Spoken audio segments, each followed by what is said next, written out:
Good morning. Good morning. Oh my goodness, so many friends are here. Look, I'm wearing my D&D shirt today to honor our experience learning how to play. How are you all doing? I'm very excited to be teaching D&D this morning. I have my bag of dice right here so that I can teach you all. Noodles, hello! D&D, yes, we're learning D&D this morning. I know a lot of people love D&D, but they are interested in D&D, but they get nervous about all of the mechanics and all of the things. So I figured this is a good way to ease people into D&D fun. And I can share a bunch of the resources and walk you through making a character, walk you through ideas and stuff and how things can work, especially digitally. So, and we have a list of resources if you need them. And yeah, so I think this is gonna be super fun. I will be doing this in a series. So this is D&D 101, and then we'll be doing a DM series. So if you're interested in learning how to DM, I'm gonna have some of my DM friends come on and they're gonna teach DMing. And my current DM, Kat, she said that she'd be willing to teach how to do homebrewing. I like homebrewing a lot. I think it's really fun. So she was gonna come and talk about that. So we'll have a whole series of this because I love D&D and why not? I'm by no means, caveat to this, I'm by no means a D&D expert. Most of my campaigns I've done have been homebrews, and a lot of this stuff depends on your DMs, right? So it depends on your DM rules, it depends on how your DM does things. So you'll hear a lot of different things from a lot of different people, so it's always good to get a ton of different stuff when it comes to D&D. But I figure this is a good place to start, some basics. We can have some fun. It will be a good time. I think this is meant to be a joint thing too. Yeah, you're totally welcome. If you play D&D and you want to come help answer questions, that's fine. Totally welcome to do that. If you're in my Discord, you can just hop into the thing. And I guess I was just gonna walk through, first we'll walk through the basics of character sheets and creating a character, if that sounds good with anyone. If you have questions at any point, just let me know. Just ask away. So in your player's handbook, you get some basics of characters that you can create. So first you have your races and your classes. And races are like what a human would be, right? So you have elf, halfling, dragonborn, gnomes, half elf, half orcs, whatever. Those are your races. And then your classes are what you get your abilities from, right? So you can be a paladin, you can be a druid, you can be a wizard, a sorcerer, whatever. And so those are the two separate things, and you build your character off of picking those two things. So when you're making a character, you want to start by choosing what your race is and what your class is. That's usually the first step. And then from there, you can also think about your backstory and things like that when you're choosing these things. But I know a lot of people struggle with backstories. So if you aren't creative and you have a hard time coming up with a backstory, usually starting with your race or your class is a good place to start. And the thing with the player's handbook is that there's been a lot of expansions of these. So there's a whole bunch of other races now and classes now. This is a wiki page that's just a fan wiki page, but if you just do if you just search D&D, you'll get the official homepage, D&D Beyond, and you can see all of the different, they had pride shirts, y'all. the pride wave. You'll see a bunch of the different books that you can get that have expansions off of the one. I really like Xander's Guide to Everything. Let me see if they have that. But he's in the frog guy. I like the frog guy. And D&D Beyond 2, you can also create a character here. So if you are really new to D&D, it might be good for you to create a character through this because it kind of walks you through. If you're not doing a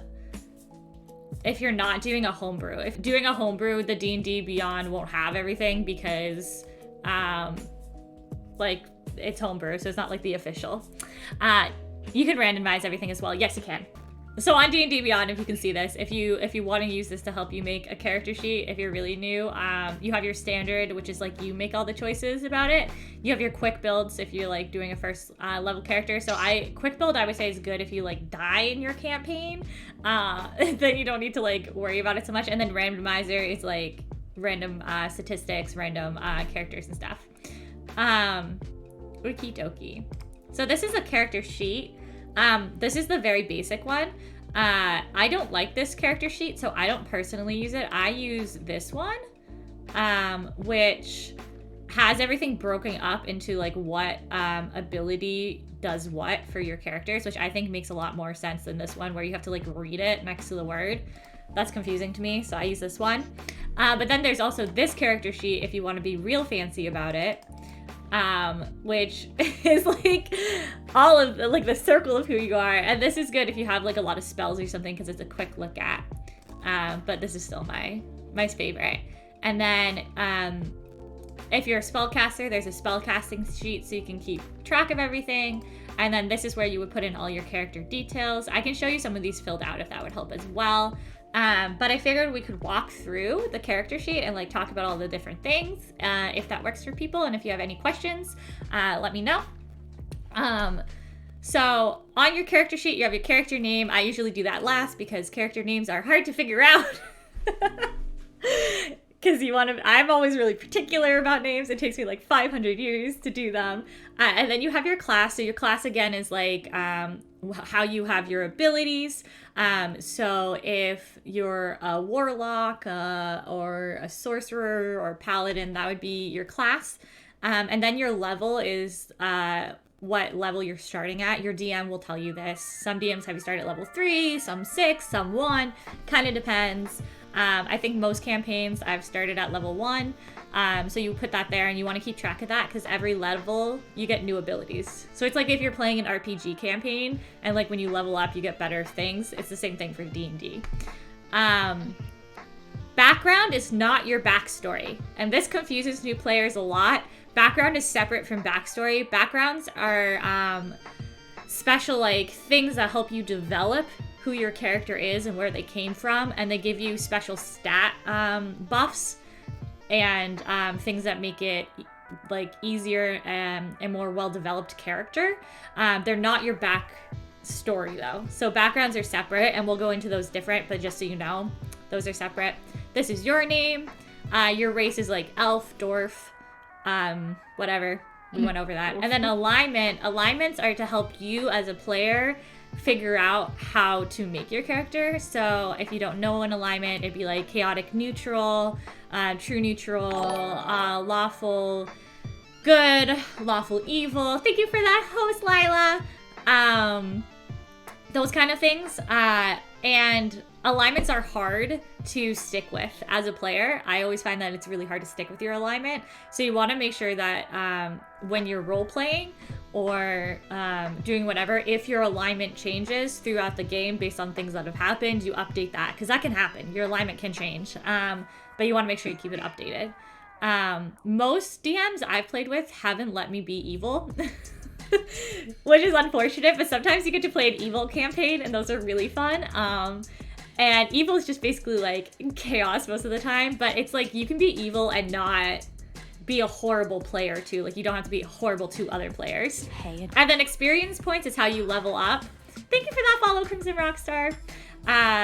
And all DMs do this differently, so you have to ask your DM about it. But also DM, by the way, means Dungeon Master, and some people use Game Master instead. So if you hear me throwing out DM or GM, they're just the ones that like make the game for you, just as like another basic. And I know personally my DM keeps track of our experience points, and we get experience points off of like battles, conversations, different like story things that are happening. I've had another DM though who uses like event tokens, where if like a certain things happen, you get like points up to whatever level out of 5, and so we need like 5 out of 5 to level up, and that's how we're able to progress. So it kind of just depends on how your DM wants to do it, so you always want to ask them about it. Okay, so I'll walk you through your stats, because I think getting through these will be the easiest for thinking about your characters too, however you want to do that. So strength, as you can see here, affects your athletics. Strength, you'll be told based on here. I'll show you for a paladin. So under the paladin class, you can see that it's like gives you suggestions on things that you might want, and also what your like starting proficiencies are and things like that. So for paladin, strength is one of the better ones because you use a lot of like weapons and melee attacks, and those things are all impacted by your strength. However, if you want to make a funny character, you can always make it so your paladin is really weak. It kind of just depends on how you want to play, you know? And that's like the really fun things about stats, and what I always tell new D&D characters. When you're new to D&D, new D&D characters, new D&D players, my brain. When you're new to D&D, you have a tendency to want to make your character perfect in their like field or whatever, or make like be the hero. You want to be like the hero or heroine or like warrior, whatever. You just want to be like the best in the main character. And the thing that's fun about D&D is not doing that. You want to do what's going to make fun game and fun RPG moments. And if you make yourself perfect, you don't have any room to like create fun dynamics or grow.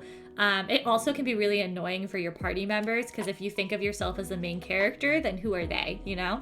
I mean, you could do a whole storyline about being a main character and then finding out that you're not, and like crumbling around the fact that you aren't this imperfect person. Like, you could make that like a plot line if you wanted to, for your character development. But overall, I like to say, like, don't go into a D&D session thinking that way, because your characters are also expendable. Like, they could die. There are consequences in D&D for everything that you do, and so you can exactly die. Also, if anyone has questions, please feel free to throw them out. Okay. Background? Yes. You have questions about the background? The background is probably one of the more confusing things when making a character, and I always do that last because it depends on your DM too. I like to homebrew my background a lot because they give you like very basic ones in the player handbook. Here, I can show you. Where I love that they have the little tabs here. It makes it so easy. Also, multi-classing is another thing that if you want to learn about multi-classing, we can go into it a little bit, but it's a little confusing.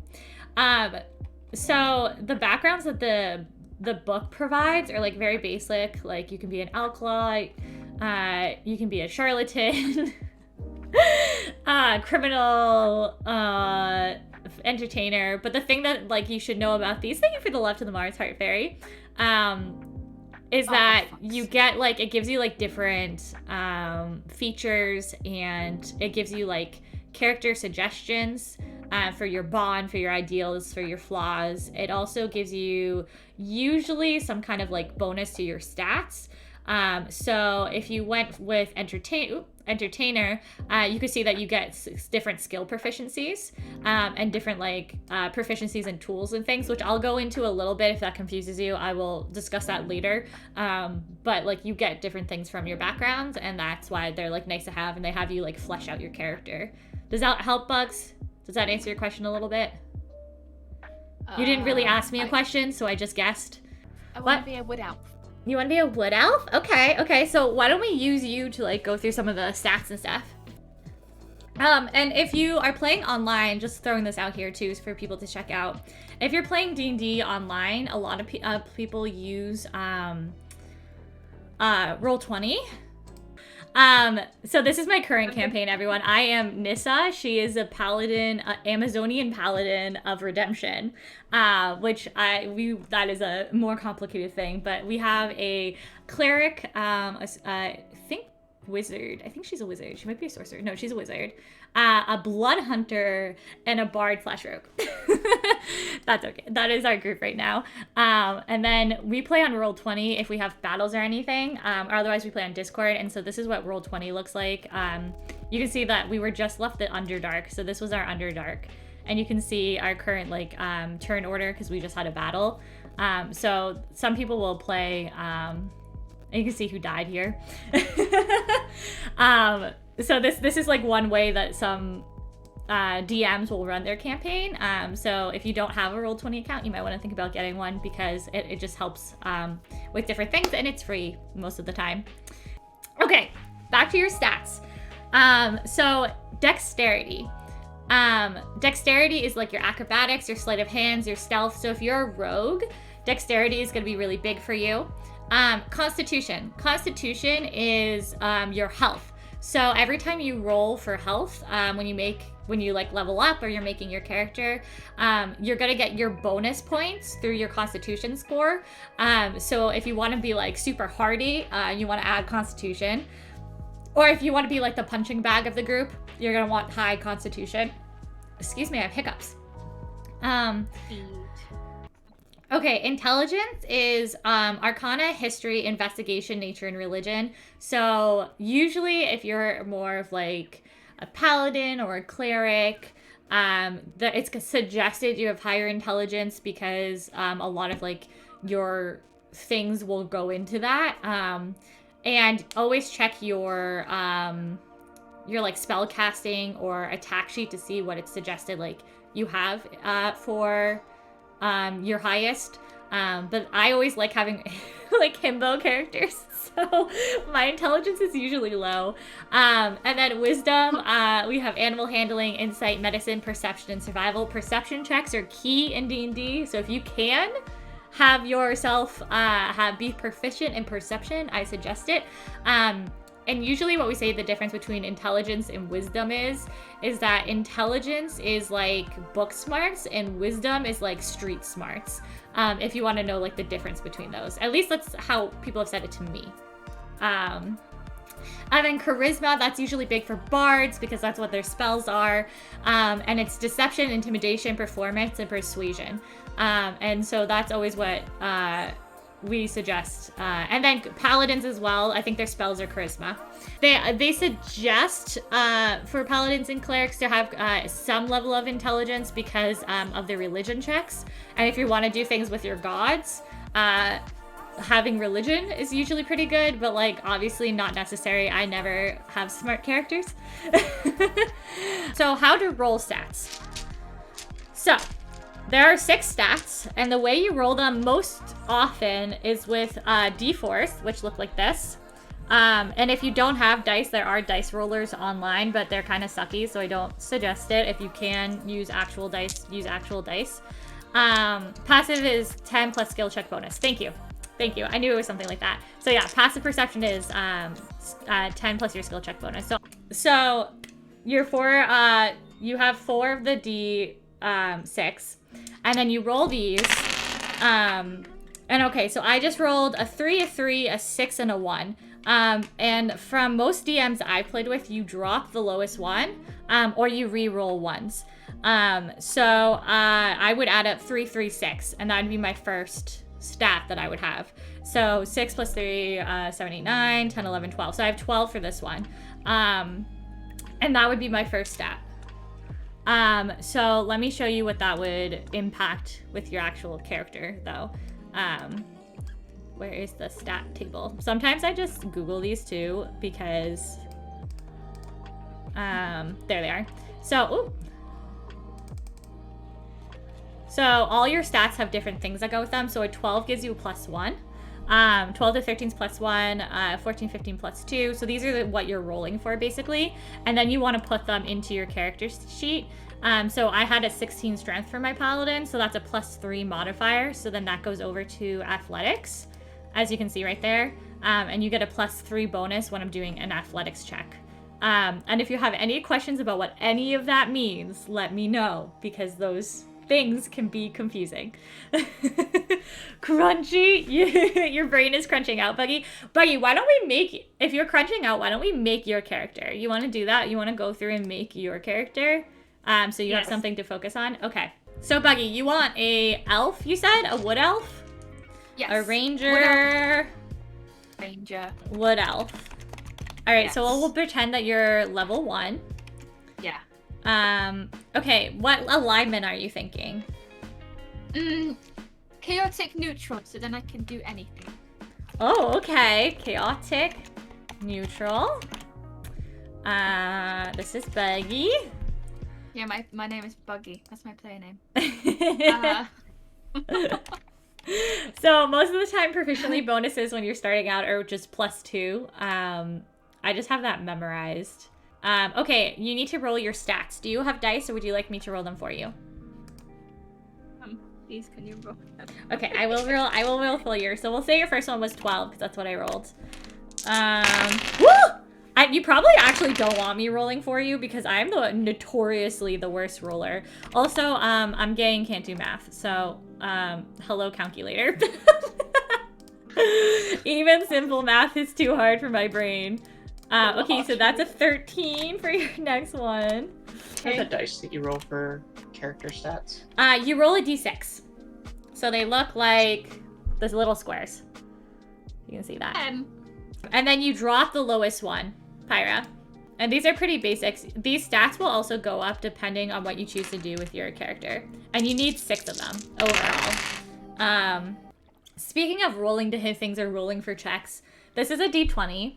And this is what, let me see if I can there you go. This is what you would roll to do checks with. It's called a d20 because you have a 20 on one side and a 1 on the other. And if you roll a 20, that is basically like a critical roll and you get like extra bonuses. And then if you roll a 1, that's a guess I'll die then. Because basically the DM can be really mean to you when you roll a 1. Some DMs make it so that you like end up hitting party members if you're in the fight. Sometimes if you critically fail, like that can like ruin a conversation, like end up a whole plot line. So your rolls matter. Usually I would say 15 and over are like really good rolls, and 14 and 2 like 10 are like okay rolls, and then under 10 are like rolls. That's how I would describe like different like stats for your rolls. And then rolls are impacted by your modifiers, which you get through the stuff that I just rolled on the side here, for character stats. So Buggy, back to you. Yeah. So you are a ranger, you said? You want to do a ranger? Okay, let me find ranger. And you want to do a wood elf? Yeah. Okie dokie. So you can see your proficiency bonus, which is the +2. So that's what I put here. So your features are that you get the ability of favored enemy and natural explorer, which you can go down and read about. Down here. So D&D always recommends like what you do with your characters. So it says, quick build, we suggest you focus on dexterity and then wisdom. But you can ignore that and do whatever you want. So your hit dice for the ranger is a 1d10. So let me show you that. And that goes here when we roll it. Let me find my d10. That's a d8. I need to... Oh, that's my d12. Here, so this is a D8. They're kind of like the pointy spear ones. I don't know if you can see that. And then a D12 are like the 5 pentagonal ones. It's really hard to show these. Oh my goodness. And then your D10, if I can find it in my bag. This is a percentile dice, but that's basically a D10. Those are all D8s and D10s. This is a D4. They look like little triangles. That is your D4. They are very pointy. These are the ones you don't want to step on if you drop them on the floor. You very much do not want to step on these. They will hurt. And your foot will say, ow. Here's my D10. So this is a D10. It's like a weird, like, you can see like a spear, diamond, crystal thing. Looking one. D4 are the Legos of D&D. It's true. It's so true. So your base right now for your con, I just rolled a 9, which is really good. This is saying that if you don't want to on your first level, you could just take a 6. But we're gonna do the 9 because that's better than a 6. And we'll add to that. Don't worry. But you have to tell me where you want your traits, your stats first. So this suggests dexterity, wisdom for your stats, but you don't have to go with that. So you have to decide how you want your character to be. So some of this goes into the RPG of the game, right? So if you want a really if you want a character to be like really like book smart but kind of not street smart at all, you would want to do like maybe your 10 in wisdom and then your 15 in intelligence or something. Or if you want to just work on the fact of like what your class needs, you could do a like 12 in con and then like your 15 in dexterity or something. But it's kind of up to you however you want your character to be. I want to be strong. You want to be strong? So I would suggest putting 15 in your strength then. Okay. You want to do that? Okay. Yes. So that's your 15, so that's off the table. So now you have the rest of these to decide where you want them to go. Where do I put it?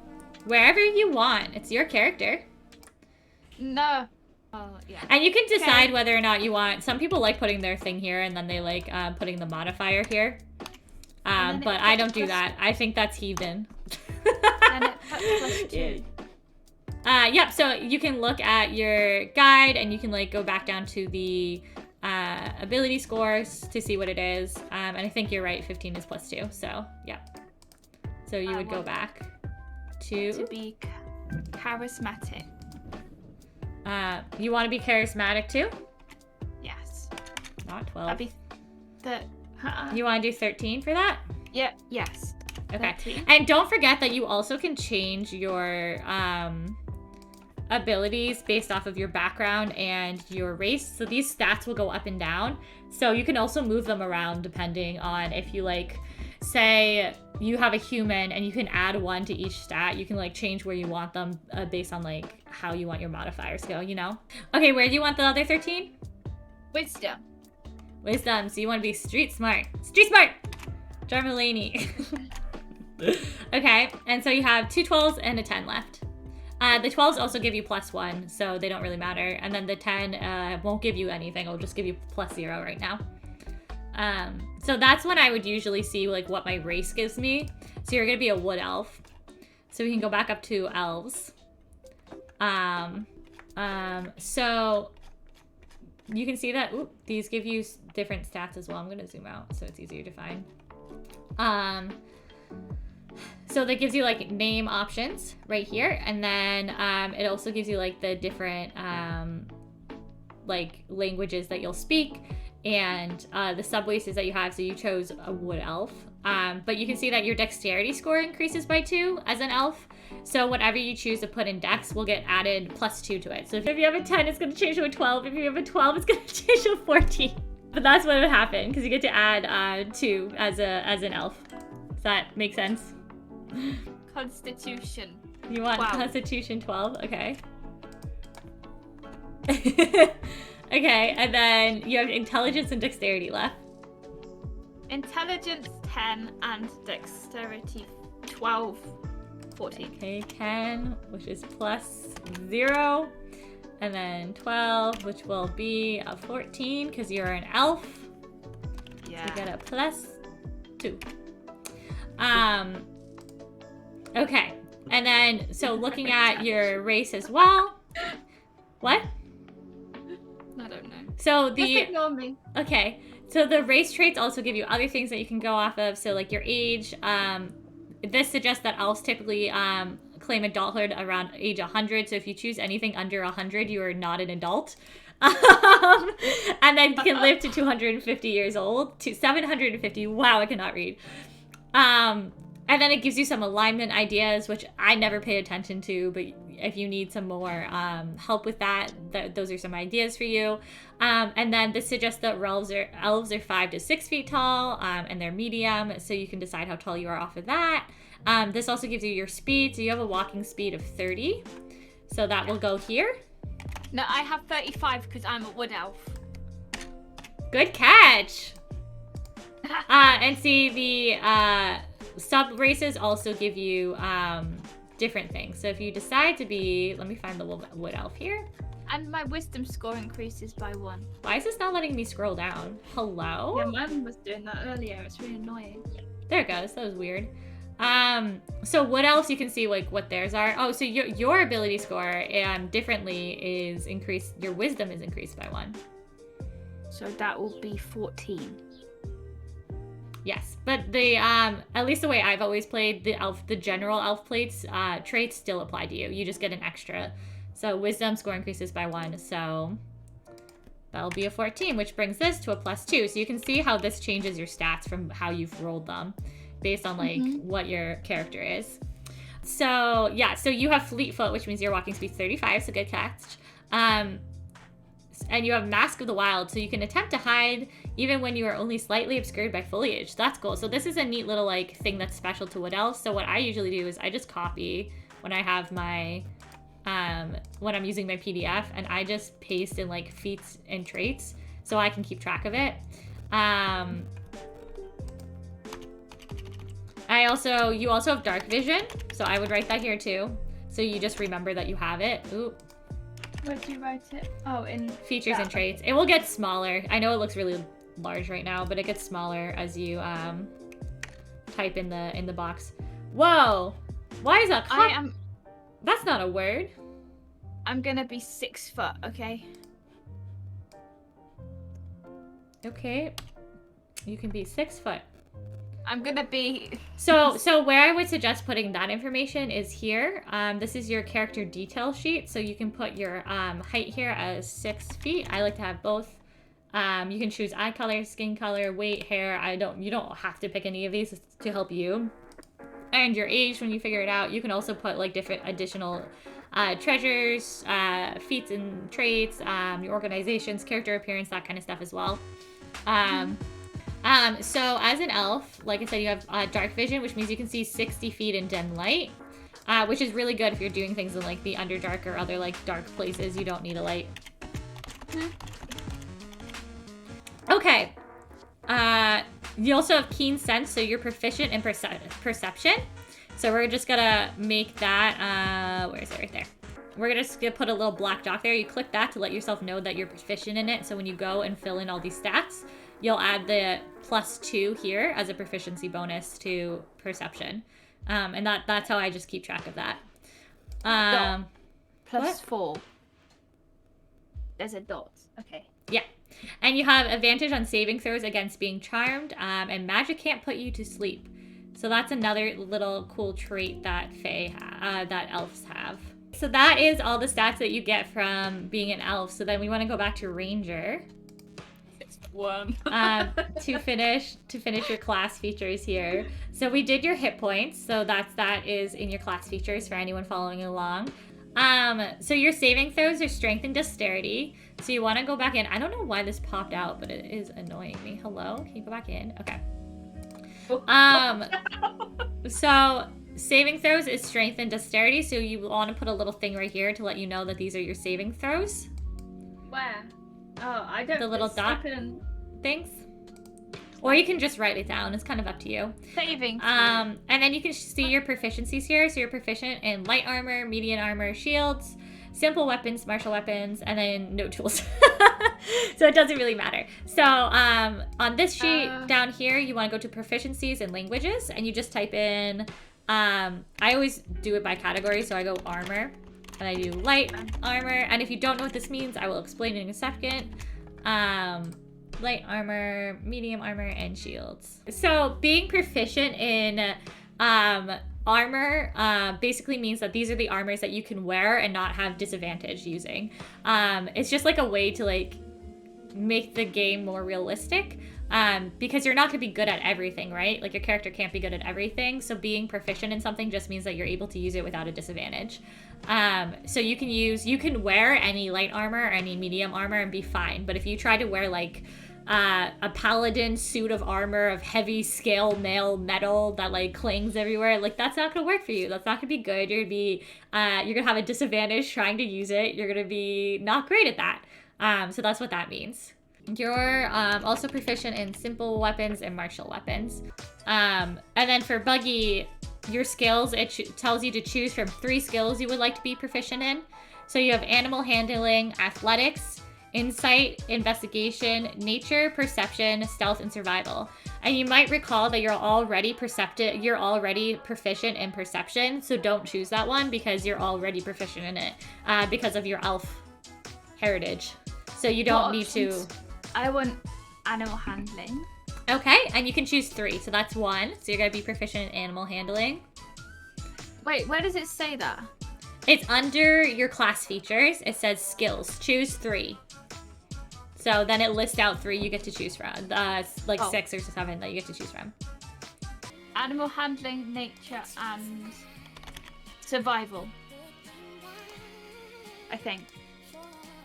Insight is like if you're trying to do a vibe check on someone. That's what I always just call it, but it's like it's like if you are trying to see if someone's being truthful or lying.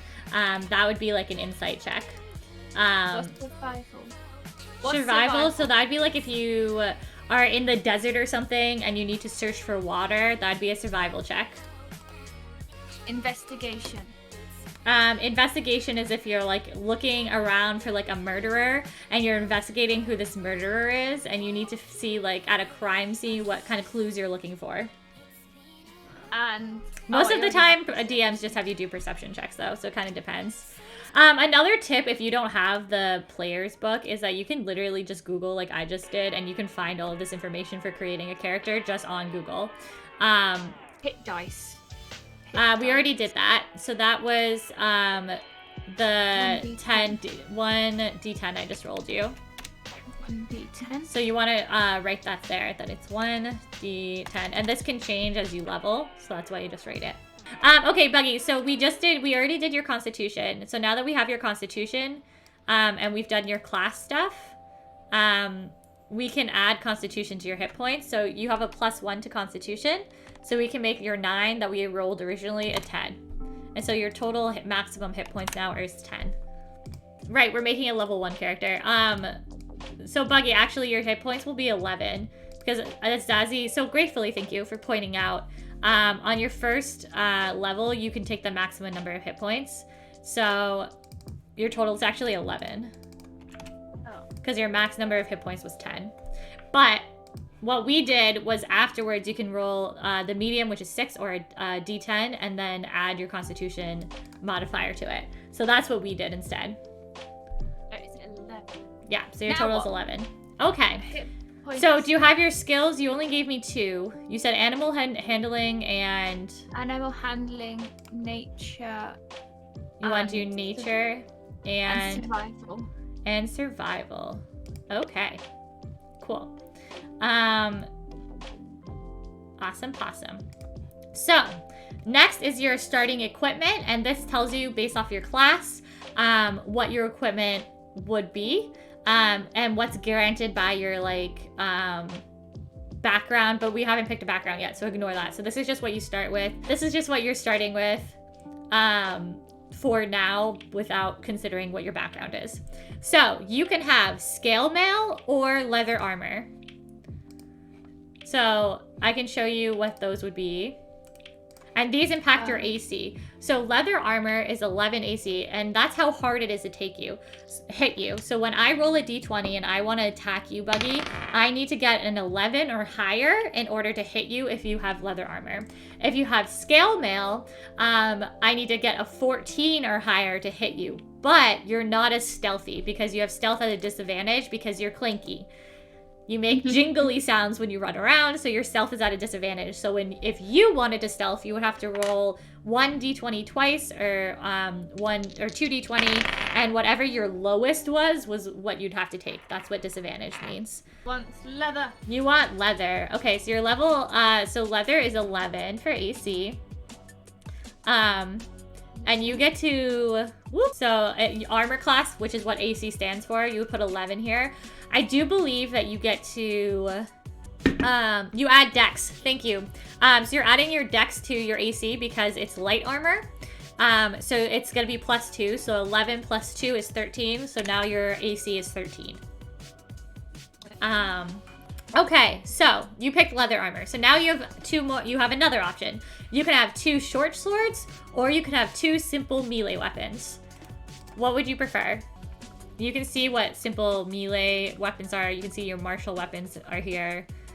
So do you want 2 short swords, or do you want 2 simple melee weapons? And these are melee. You just want the swords? Okay. So you have 2 short swords. So you're going to write this down in your character sheet. You're going to go into equipment. Or you can put it here depending on how you like to do it. You can do 2 short swords.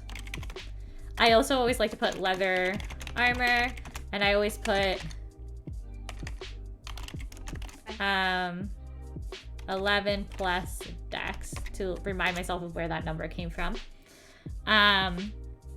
And 2 short swords, so we can go and we can see what short swords damage is. Let me find them on this map. Short swords. So they do 1d6 piercing. So that's when you attack someone. Okay, so you can do a short sword in your attack thing. And you can do 1d6 here, because that's what you roll to find out your damage. And then we write piercing here. And the reason damage type matters, it doesn't really matter for you as a player, because like you're not going to think about like, oh, I'm going to stab this man and it has to be in a piercing motion. You're gonna be like, okay, I'm gonna attack this guy, and your DM's gonna be like, okay, roll a d20 to see if it hits.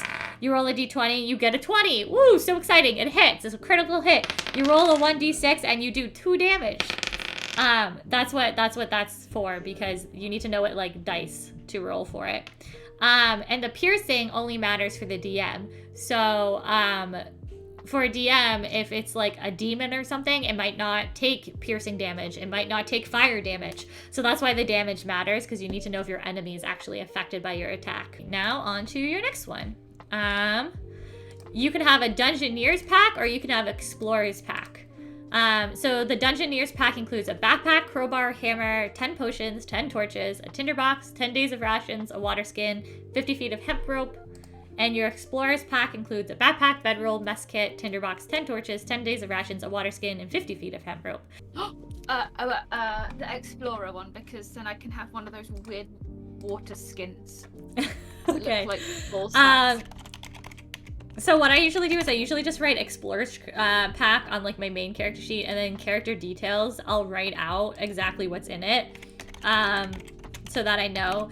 I have never met a DM though that actually cares about your rations or your water skins, as long as you're like buying stuff when you hit the cities. I don't really know any DMs that are really strict about that. I will say some DMs are really strict about tracking your items, or like weight of like carrying the items. We now have a bag of holding though, which basically means that you can put anything in it and it's fine. So it doesn't really impact us anymore, but there's like carry limits and stuff, but I don't know any DMs who actually do those things. I do know DMs, if you are a spellcaster and you would like to cast a spell, one of the things that impacts magic users specifically, is, hold on, let me find a spell as an example. You can see that some of these have components. And so if I want to use Bane, the component I need is a drop of blood, which is pretty easy to get if you have blood. But some of them are like gold, or an item distasteful to the target, a handful of oak bark. And sometimes I have DMs who are like, do you have this component? And you need to buy those components. Some DMs don't care about it. They're just like a cost benefit thing instead. Everyone does the magic components a little bit differently, but that's something to keep an eye on and ask your DM about if you're a magic user. Okay, so you have an Explorer's pack. Awesome. So your next one is you have a longbow and a quiver of 20 arrows. So you want to write that down. Longbow and quiver of 20 arrows. And then you want to look up how much damage a longbow does. So it does 1d8 piercing. So you go back and you can write it here. You also don't have to put it here. This is just like a way of keeping track. It's all how you want to organize it. It's like whatever makes you be able to keep track of your things. It's important to, like, being a spellcaster is one of the hardest things to do as a new player, because there's so many different moving parts to being a spellcaster. I like being a spellcaster, so I always started with being a spellcaster, but it's kind of like whatever you think will work best for you. If you have a hard time keeping track of like what you're able to do as a spellcaster, I highly suggest, I just have this tab, but I have a paladin spell list just tabbed. And this is from the wiki, so you have to be a little bit careful to make sure it's not a homebrew. But most of them are pretty accurate, and they usually tell you where they come from. So like if I was to pick Searing Smite or something like that, and I opened it, it would tell me that it's from the player's handbook. That's the source. They have these for like every level, which is really helpful if you play online. And for all different sources as well. So I find the wiki like super helpful. I have it saved for my druid as well when I was playing a druid. Because then you can just see what they all are. And this is one of like my favorite things. You can see like 9th level and the cantrips and stuff like that you don't have as a paladin. And for magic users, if anyone's deciding to be a magic user, cantrip is a spell that you're able to use at any point. You don't need to consume any of your like magical ability to use it. It's like something that you don't even think about. You can just do with the snap of your fingers. That's a cantrip. So you can use those an unlimited amount when you're in combat. First level spells are these right here. And they take a spell slot to use. So you have to like use some of your magical ability to be able to use those spells. And then the higher the slot level, so higher the spell casting ability. So if you have your level 1 spells, you have your level 2 spells, the more powerful they usually are, and the more damage you're able to do. So usually if you have a level 1 spell, you can level it up to a level 3 spell eventually when you get there. And that will consume more spell slots though, of that class. And the higher level the spell, the less spell slots you have. That is very complicated. And if you have any questions surrounding it, please ask, because I know it's really abstract until you're actually playing.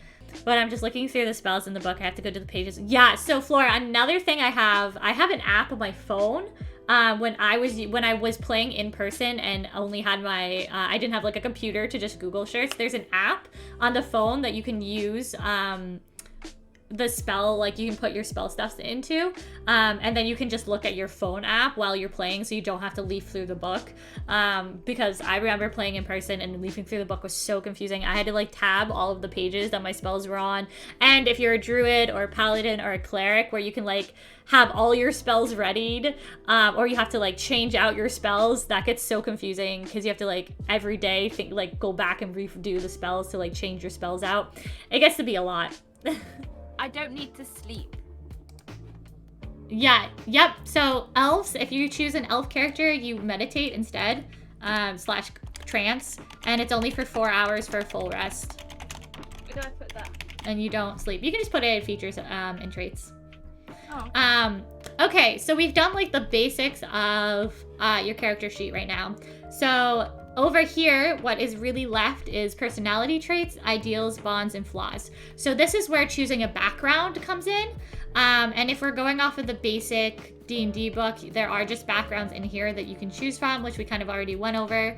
And you can choose stuff off of that. Or if you have a really cool... oh, we didn't do your languages, I just realized. That's okay, though. We can worry about that later. Where do I put languages? So languages is under proficiencies. So if you look at your character sheet, it says other proficiencies in languages. So that's where you would put languages. So you want to look at your wood elf trait and see what languages you speak. I speak Common and Elvish. But if you did say get to choose a different language, there's a list of languages that you can choose from that are standard languages and that are exotic languages, because some people are able to speak some. What's common? So common is the language that's spoken throughout all of the D&D realm. It's like the base language. It would be like, you know how English is considered the universal language? That'd be common in the D&D world. Do you get any languages from any class besides Druid? From Druid? Yes. Rogue, you speak, or you thieves can't. Thieves can't. Thank you. Thieves can't. That's what rogues have. Humans, I think, usually have the ability to speak other languages. It kind of depends on your class, too, and your background. So, Buggy, we're going into background, and this might change what languages you're able to speak in some of your features. So, if you want to take a look at the book's backgrounds, or if you want to search just D&D 5e backgrounds, that's usually how I do it, because I don't like the books. Makes it hard to read for me. My dyslexia doesn't like it. You can see a list of backgrounds that you want to choose from, and backgrounds help you choose things about your characters. So let me say I want a folk hero. So this changes my proficiency. So you can see that by choosing folk hero, I'm now proficient in animal handling and survival. I get tool proficiencies, and I get other equipment that I get to have with me. And then it gives you the ability, wow, this is just full of ads. The ability to choose like a defining event for yourself. And this also depends on your DM, what you're like allowed to pick and things. But for the suggested characteristics, this helps you flesh out who your character is. And you can choose something from this. I don't usually use these unless I'm really stuck in creating a character. But it might help you if you're torn on what to do. So personality traits are like how you act and who you are. So that could be like sassy, stubborn, you like to talk back. I don't know, things like that. Ideals are things that have motivated you and made you who you are. So if you're a really moral character, one of your ideals could be that like everyone has some ounce of good in them. Bonds are your things that you have that connect you to other people. So if you have like a family member you're really close to, or a family member you're not close to, you would write that in bonds. If you have found family, if you have different things that have happened to you, that's where you put bonds. And then the flaws, my flaws are my favorite things. Flaws are what make your characters interesting. They're things that are your like misperfections. So not being able to read, you could say being stubborn to a point of a flaw could be one of your flaws. I don't suggest doing that though, because it makes it annoying for the rest of your party members. You could have being scared of heights. That's one of my flaws. I have a paladin who hates the sight of blood. So that's one of her flaws. Like she hates blood. These are all things that like help you create a well-developed character.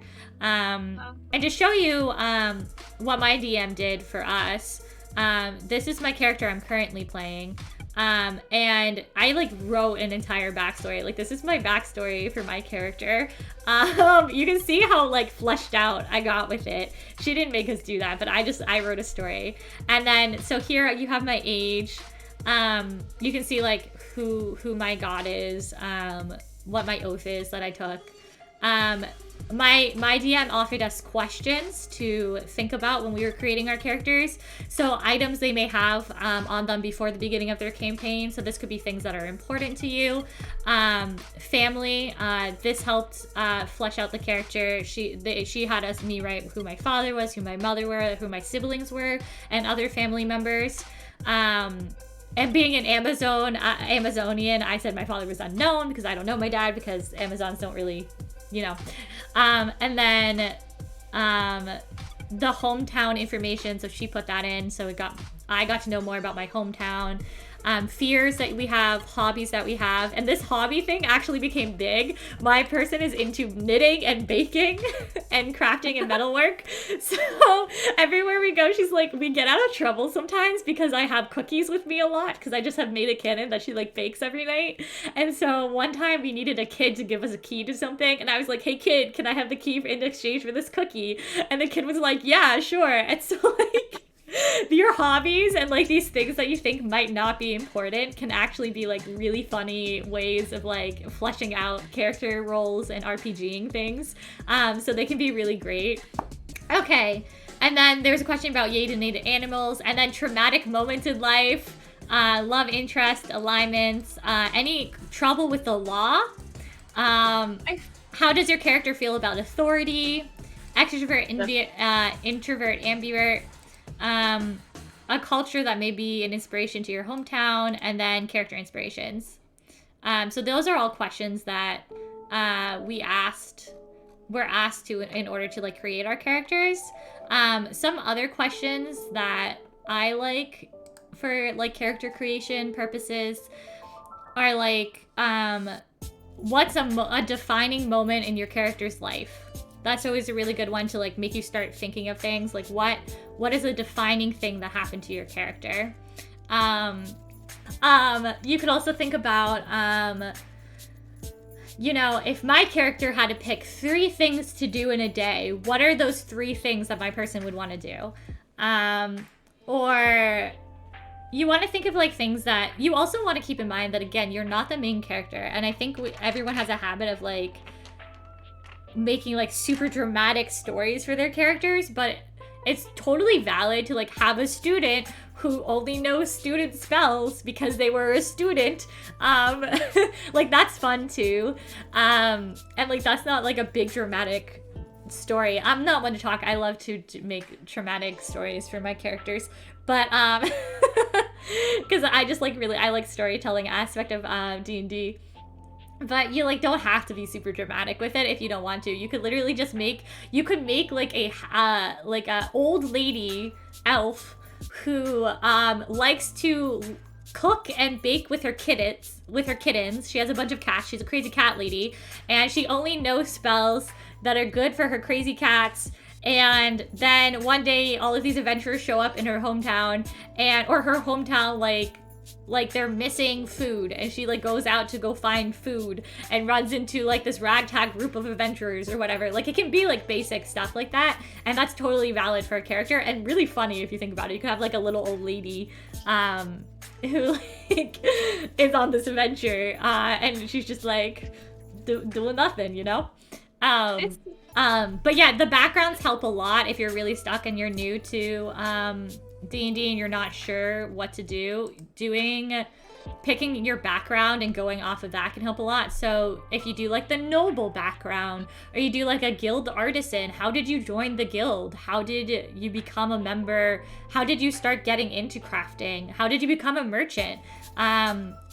Where's your family in this? If you're a gladiator, how did you become a gladiator? One of my favorite, this is technically the entertainer background, but one of my favorite characters I ever made was an entertainer. They were a gladiator, and they basically got kidnapped by the Fae in order to be an entertainer for the Fae. And they were their whole goal in adventuring was just to learn about humans, because they had grown up in the Fae Wilds, and they literally just wanted to learn how to be a human. But you can see, like, for an entertainer, it suggests, like, whenever I come to a new place, I collect local rumors and spread gossip. Okay, so you collect local rumors. Flesh that out. What rumors have you collected? What's your favorite rumor? Talk to your DM about it. What kind of rumors have I heard? What are things that I know? Do I, like, work with the local rogues in the area because I collect these rumors? Like, how does this affect me? For ideals, you can see that this is saying, okay, this is a chaotic one, but creativity, the world is in need of new ideas and bold actions. Okay, let's flesh that out. So your ideal is making a more creative world. What exactly does that mean? Are you going around graffitiing the walls in the cities? Are you a wanted, like, graffitier? Like, do the cities hate you because you're making art everywhere? Like, you can flesh all of these things out. Bond, I want to be famous, whatever it takes. Oh, you want to be famous, flesh that out. What does that mean? What is fame to you? What does whatever it takes means? Have you hurt someone in the past? Have you led someone to a downfall? Have you created a situation in order to make yourself famous? Like, those kind of things. So these can just give you ways of, like, fleshing out your character if you don't have any ideas on, like, what to do. So that's why the background can be helpful in that way. But I don't know, yeah. I mean, it depends. I feel like this part of the character sheet is always what takes me the longest. I can fill out the other stuff really fast, but when it comes to this section, I take like 5 days to think on my character. I like write stories down. I write down different ideas. I create like a whole bunch of different things. And then, so it like takes me like a very long time to create like the background and like different kinds of stories of my characters. Yeah. Any other questions about the character sheet or different things to do with character stuff? We haven't talked at all about successes and failure for death saving throws. Do you feel like you know about that, or do you want some explanation in death saving throws? Yeah, what's initiative? So initiative is your like score that you have for combat. So usually it's just +1. I think it's based on dex. Yeah, I think it's based on dex, so I think it's whatever your dex modifier is you add to your initiative. So I think yours would be +2. +2. So you would, if someone said roll for initiative, you would roll a d20. So I just rolled a 5, and then I would add 2 to that. So that would be 7 for you. And that would be your roll in initiative. Combat order? Yeah, that's how you determine combat order. And sometimes you're allowed to get a surprise attack on an enemy if they like don't know you're coming or don't know what's going on. And you'll get like a free roll without initiative, but that's on the DM to decide when that happens and if you certain abilities can change initiative or give advantage in certain situations. That's true. So death saving throws. So if your character's hit points, say you get hit, Buggy, and you get down to 0 hit points, you're now unconscious. And every time your turn comes around in the initiative order, so the order in which people are attacking, when it becomes your turn again, you'll have to do a death saving throw. And that's basically to make sure that you're not bleeding out on the ground, right? So a death saving throw, 10 and under is a fail, 10 and over is a success. So if you roll a failure, 3 times you die. You're dead. You dead. If you succeed 3 times, you wake up. If you get hit while unconscious, some DMs have different rules around this, but that can count as towards your failures because someone's like stabbing you when you're down and you can't defend yourself. And so that's like quickening the pace of you dying. So yeah, that's scary, and that's how your characters die in D&D, unless something else happens, like poisoning or something. If you take enough damage to go to your hit point max, you die for the massive damage. Yeah, exactly. So if someone's hitting you when you're down, and you take 11 points of damage when you're down, Buggy, because your hit points are 11 right now, you would die because someone's like going out of their way to kill you when you're already down. There are consequences. That's the fun thing about D&D, is that there are consequences to your actions. So it's not like when you're playing Dragon Age Inquisition or something and your character dies and you get to start over again because you are the main character. In D&D, if you die, your character's just dead. You gotta make a new one. Okay, it says temporary hit points. What's this? Yes. So temporary hit points are things that other party members can give you, or you can give yourself if you have like a magic that grants temporary hit points. So clerics sometimes can do this. So they're basically temporary health points that you add. So say you got 10 extra. If someone attacked you now and they did 10 damage, instead of taking it from your current hit points, you could take it from your temporary hit points. So if they did 9 damage to you, you would have 1 temporary hit point left before you resumed going back into your current hit points. But someone has to grant those to you, like either another party member or nat ones give 2 fails. Yes, thank you, Zazie. So in a death saving situation, nat ones give you 2 fails and nat 20s restore 1 hit point, and you wake up. So if you can roll that well, then you're good. If you're me, you don't and you die. 3 successes, you stabilize but stay at 0 and don't wake up. Oh, okay. I've always played that you wake up, but maybe that was my DMs just being nice. I always say that you get 1 hit point when you wake up, though. That was what my DMs usually do. But I guess in most cases, you have 3 successes, you just stabilize. Inspiration, what to do with that? You don't have any. So inspiration is something that your DM can give you.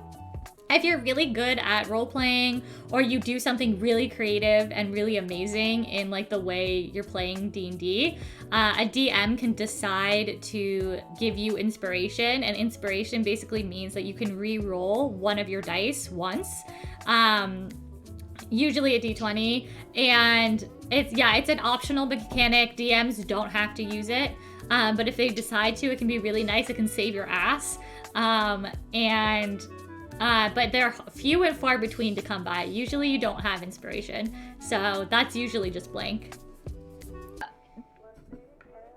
The things with that. Are you talking about the gold pieces? Yeah, that. Yeah, The okay, gold- I'm looking at a different character sheet that doesn't have that, so let me open up the character sheet you're looking at. So this one is CP is copper pieces. Thank you for the hydrate, Yeah. Serenity. Silver. Silver pieces. PP. PP. Platinum. PP is platinum pieces. Gold pieces, and then EP. I don't know what E is, actually. I've never had any E. I don't think I've had many campaigns that use the E. I'm gonna. Electrum pieces. Is that what it is? An electrum piece? So, I think they're listed in the order of how you get them. And I don't ever do anything with the money system in D&D, so I am not the one to teach you this because it confuses the heck out of me. I can't even do real life money for other countries, let alone D&D. But my party members very graciously split it for us, so I don't have to deal. But usually there's a certain amount of copper pieces that go into silver pieces. There's a certain amount of silver pieces that go into electrum pieces. A certain amount of electrum pieces that go into gold pieces, and a certain amount of gold that leads to platinum. Okay, I just put 0 in all of them. And then... You have money. So when you're making... I have money! Oh. Yeah, so when you're making your character, you get to roll for money. Let me go into that. So a ranger, you roll 5d4 times 10.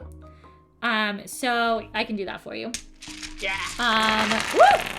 Dropping my dice everywhere. So again, the d4 are these little pointy pieces. The ones you don't want to step on is always just what I say. Pyramid boys. And you roll, the amount of money you have is rolled based off of your class. Let me pull up my calculator again. Wow, I rolled really bad for you. I apologize. This is not my day for rolls. That's alright. Forgive me.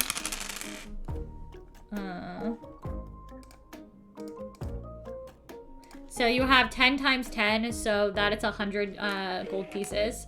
And then with those gold pieces, you can buy things for your character that you think your character would have. Thank you for the lurk, Darmo.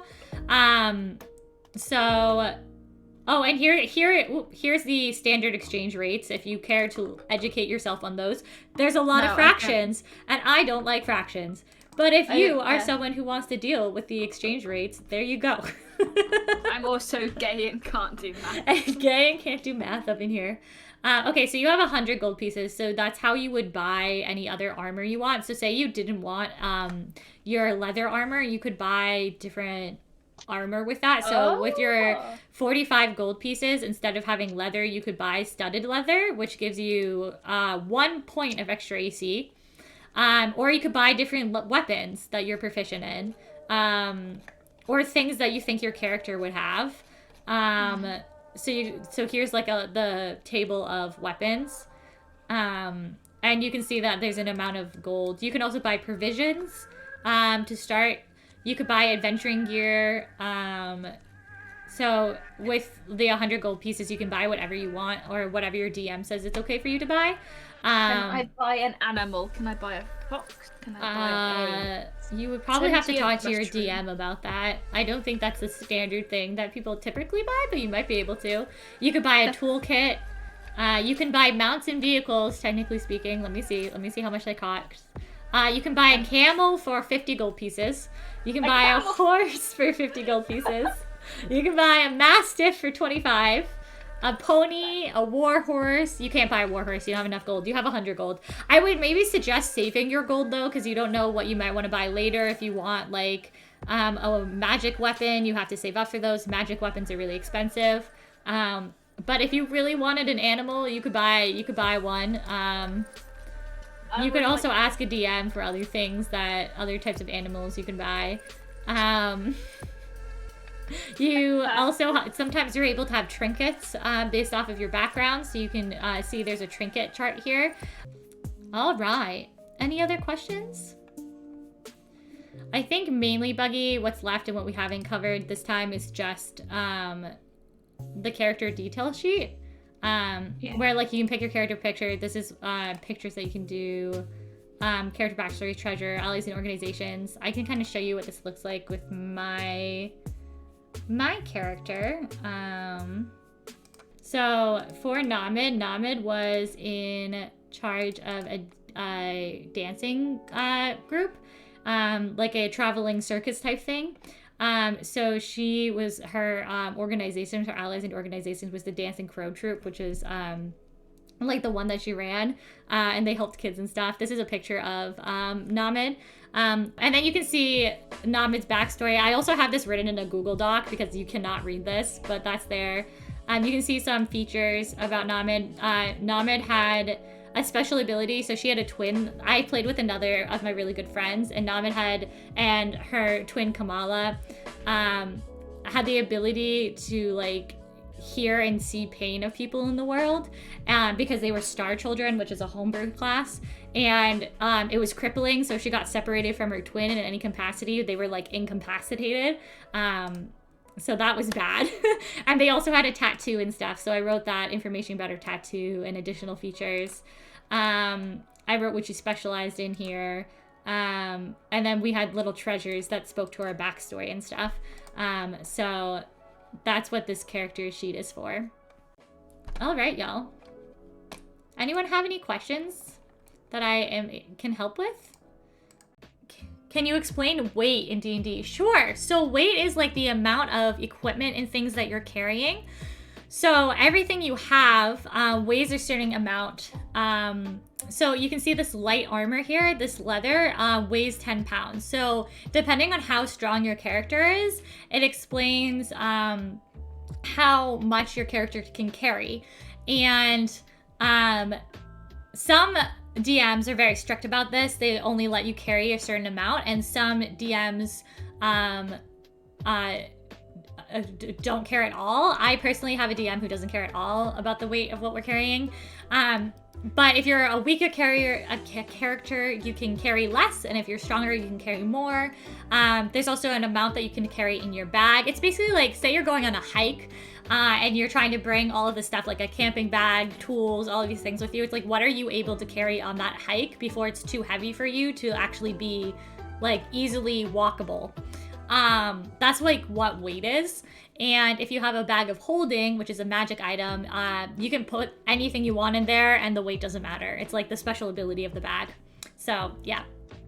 Have you ever thought of giving your characters phobias? I once made my character have a phobia of dolls. Needless to say, my I have actually. So my current character, Nissa, she is afraid of heights. So I like giving my characters stuff like that. I also have, Nissa's also scared. She's a paladin, and she's scared of blood. She is super scared of blood. So it's really fun playing a paladin who hates the sight of blood. I personally really love character flaws. I was talking about this a little bit earlier in the stream, but character flaws are my favorite things to do with characters because I feel like it really makes your character dynamic and interesting. And so I love coming up with different things that might impact who you are as a person. Thank you all for hanging out today. I had a lot of fun teaching you all how to play D&D. But yeah, all right, y'all. I will see you next time. Thanks for hanging out. Thanks for being here. And I will see you all next time. Bye, friends.